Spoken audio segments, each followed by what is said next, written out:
Okay, so this is the final section that we're going to talk about, and it is over controversial art. So we are going to um, discuss some things that can be considered controversial, obviously, but they're not meant to offend you or anyone for that matter. They're designed to make people talk, to ask questions, to express anger or frustration, or to tell a story that people really don't want to hear.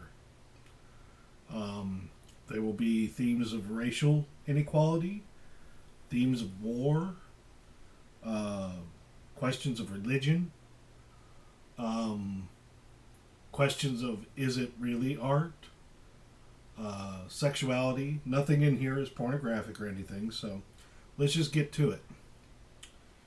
So the first piece is called "What is the proper way to display a U.S. flag?" By an artist whose pen name is Dred Scott, um, and actually, well, crap. I always forget the guy's real name. Hold on just a second. Jump in here. Uh,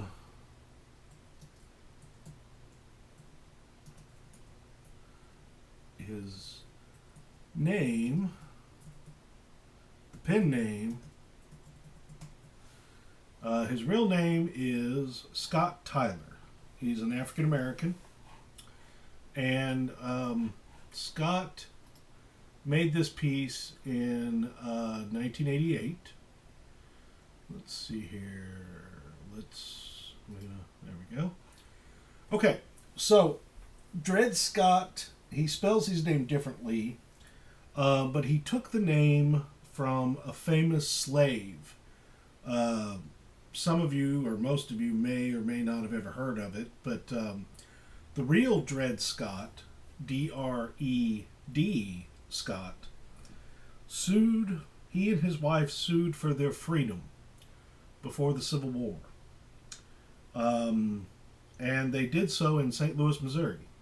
The old courthouse directly under the arch is where the case took place. Dred and Harriet were slaves, and they sued for their freedom. And they lost that case. Now, obviously, they were emancipated after the Civil War. Dred and Harriet are both buried in St. Louis. But he was seen as inspiration for this artist, which he changed the name to Dread, as in to dread or fear something. So in 1988, he did this installation, and we talked about that in the principles section, called "What is the proper way to display a U.S. flag?" He calls it an installation for audience participation. In 1989, while on display at the School of the Art Institute of Chicago, "What is the proper way?" became the center of a national controversy over its use of the American flag. President George H.W. Bush, President Bush Sr., declared "What is the proper way?" to be, quote, disgraceful, and the entire United States Congress denounced this work as they passed legislation to, quote, protect the flag. Former Senator Bob Dole, who was a World War II veteran, specifically noted that the law would apply to the so-called artist who invited the trampling on the flag. As part of the popular effort to oppose moves to make patriotism compulsory, I, the artist, along with 3 others, burned flags on the steps of the U.S. Capitol. This resulted in a Supreme Court case and landmark decision. The Supreme Court said that the burning of the United States flag was an action of free speech and protest and protected by the Constitution. Now let's talk about the piece itself. The installation is comprised of a photo montage, which is just a grouping of separate photos, of South Korean students burning a U.S. flag and holding signs saying, "Yankee go home, son of bitch." And the bottom of the montage shows a flag draped coffins in a troop transport. Text printed on the photo montage reads, "What is the proper way to display a United States flag?" Books, originally with blank pages, were set on a shelf with ink pens, and a 3-foot by 5-foot American flag was placed on the ground in an active audience. The audience was encouraged to write responses to the question, "What is the proper way to display a U.S. flag?" As they did so, they had the opportunity to stand on the flag as they wrote their response. When this work has been displayed, thousands of people filled hundreds of pages with responses. Many of those stood on the flag as they added their comments to the work. So, the artist being African American, 1988 is only 13 years after the end of the Vietnam War. It is some 40 years after the end of the Korean War. The American was still really getting over the Vietnam War, even 13 years later. So many soldiers died and it went on forever. So this work is supposed to be insulting, infuriating, or even, I guess, what you would call cathartic. Because in 1988, it was an election year for a president. We had 8 years of Ronald Reagan and a newfound glory of patriotism. Not too far, well, not exactly like we have today, but the concept was the same. It was the whole love it or leave it aspect. And then when you have at that time, he was only in his 20s, African American, who takes the name of a slave that sued for his freedom. There's all kinds of messages here. There's all kinds of comments. Now you'll notice that the shelf is wide enough and the books are big enough that you wouldn't have to stand on the flag to write your response. But many people chose to. They felt that patriotism was being shoved down their throat. And that the United States, as great as it is, has a lot of poisonous history that it doesn't necessarily enjoy talking about. Okay? Okay, this next piece, it has an extremely long title. This is a detail of it because the entire piece covers all 4 gallery walls. And the title of the piece is Slavery, presenting a grand and lifelike panoramic journey into picturesque Southern slavery, or Life at Old Virginny's Hole, sketches from plantation life. See the peculiar institution as never before. All cut from black paper by the able hand of Cara Elizabeth Walker, an emancipated negress and leader in her cause, from 1997. It is cut paper adhered to white gallery walls. This link here will take us. I'm not trying to download anything, jerky. Okay.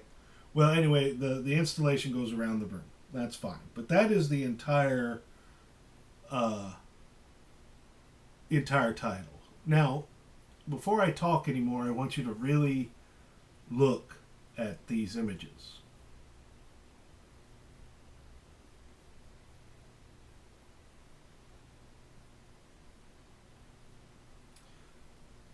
a lot of weird and disturbing things are happening here. So, this is what was written. I am reading from notes this time, so. At first glance, you cannot quite believe what you are seeing. Life-sized silhouettes made of black paper have been pasted directly onto the gallery walls. The cutouts, you realize with a kind of mounting horror, comprise a deeply racist depiction of plantation life in America's antebellum South.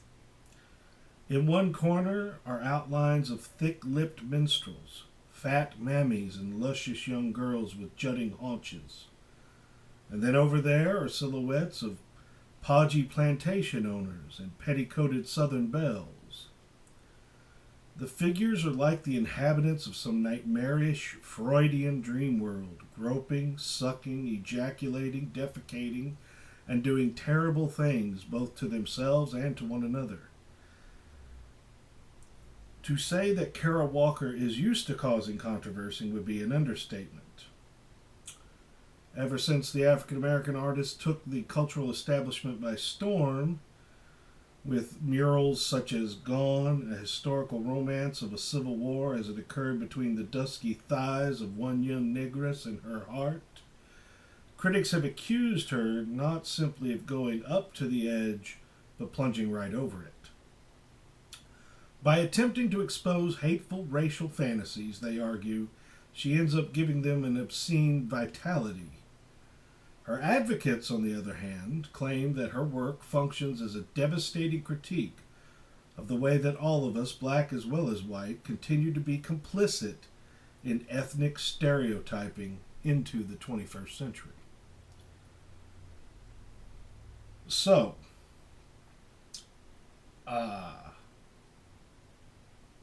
when she grew up protected. She never experienced racism in Northern California. Her dad was a university professor. Her mother was an administrator.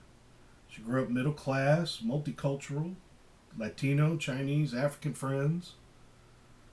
When she moved to Atlanta, Georgia as a teenager, that's when all hell broke loose, and she saw how thick the racism still was in the United States. Even though the Jim Crow, this is a quote from her, even though the era of Jim Crow was officially over, you felt the oppression everywhere. I only had to sit at the wrong lunch table at high school and face a barrage of hostile looks and questions to realize that race was still very much a live issue. So, the suburb she settled in also was a hub of Ku Klux Klan activity.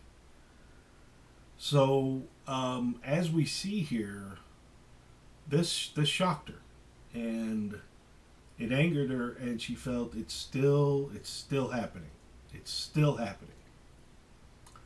Now, even though 1997 is nearly, oh my God, like 25 some odd years ago, I'm old.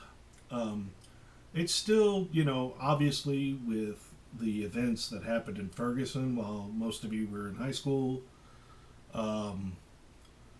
Trayvon Martin, Tamir Rice, very much a lot of live stuff. But if you look around this, there's some horrible stuff going on here. We have, the young Massa and his girl, but under her dress is another pair of legs because she's fooling around with one of the slaves. We have, this broken neck goose, this woman here who almost becomes a boat in the water. We have a little white child getting fellatio from an African girl, a slave girl, swollen genitals, squirting out babies, and then a slave owner molesting one of the slaves, and so on and so forth.